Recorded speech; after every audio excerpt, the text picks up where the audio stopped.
তিনজনকে ভিক্টরি স্ট্যান্ডে যাওয়ার জন্য আহ্বান জানাচ্ছি। তিনজন পৌঁছে গেছে।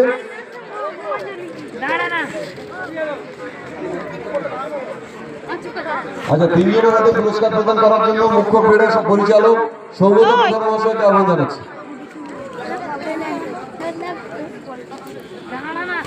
দাঁড়িয়ে আছে ওরা। সৌগত প্রধান মহাশয় যাচ্ছেন, তিনজনের হাতে পুরস্কার তুলে দেবেন।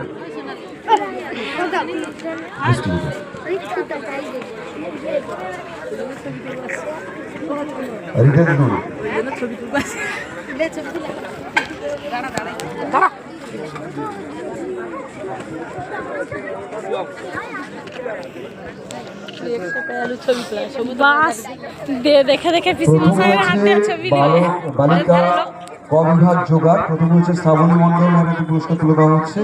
দ্বিতীয় হচ্ছে রিমি ইউনিয়ন আর তৃতীয় তিয়াসা দাস। তিনজনের হাতে পুরস্কার তুলে দিচ্ছেন আমাদের সম্মানীয় মুখ্য ক্রীড়া পরিচালক সৌগত প্রধান মহাশয়। বালক গ বিভাগ 100 মিটার দৌড়, বালক গ বিভাগ 100 মিটার দৌড় প্রথম হয়েছে মুস্তাকিম পুরকাই, পাতিবনিয়া অপ্রার ছাত্র। বালক গ বিভাগ 100 মিটার দৌড় প্রথম হয়েছে মুস্তাকিম পুরকাই, দ্বিতীয় হয়েছে